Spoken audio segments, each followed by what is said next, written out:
Our body is so wise, beyond comprehension.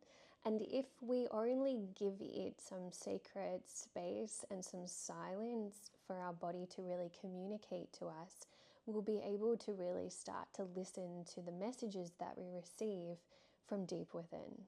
Hormonally, we work in cycles and in rhythms, and each month we have an opportunity to tap into our body's wisdom and allow our body to communicate to us our needs. And this is why it's really important to provide ourselves spaciousness and some silence so we can really listen to the subtle ways in which our body does communicate to us.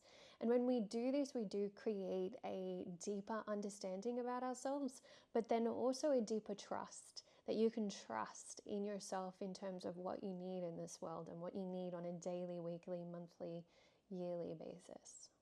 Creating deep trust within ourselves will allow our body to birth naturally because we trust the natural rhythm that we will go through when we're in the birthing portal. Babies get to come into the world in a more loving, connected, safe environment than if you are feeling a lot of fear and distrust and like you are being pushed or coerced to do something you're not wanting to do during your birthing portal. Befriend your inner wild woman. I love the wild woman in all of us. So when we, like I mentioned before, we work on cyclical rhythms. So every month we go through 4 different phases, and each of those phases have a different archetype attached to the phase.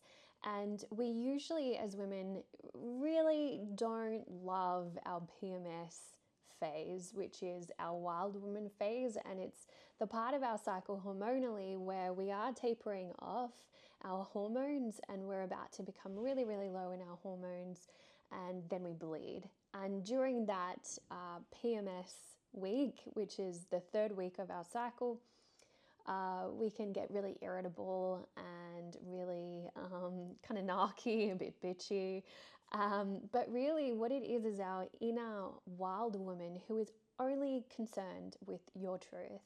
So that's why sometimes you can become very intolerable because you just want to say what you really want to say in the moment to whoever you are around. And that's your inner wild woman coming up and bubbling up.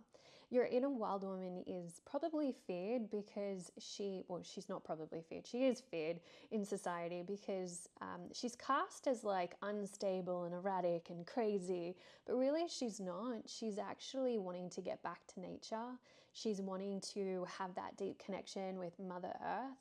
And she's wanting your deepest truth to come through.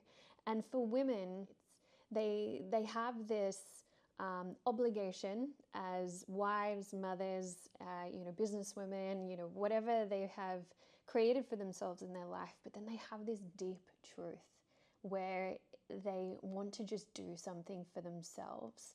That's your inner wild woman. And I really encourage any woman to tap into that part of yourself that is yearning for you to go traveling overseas. And I think this is why books and movies of women just taking off, like Eat, Pray, Love and Under the Tuscan Sun and those things, is because we are longing to really tap into the things that are bubbling away under our surface that we kind of just shush a little bit because we have obligation, because we have responsibility. So this week in our cycle is a week where you get to really tap into your inner wild and what do you really need? What do you want to experience? What do you want to feel, and how do you want to feel that? And you have all permission in the world to tap into that and do whatever you want. And it could be as little as I just want to go to a dance class, or it could be as massive as I want to pack up my life and move overseas. Like, each to their own, like whatever it is. But it definitely, she needs to be nurtured.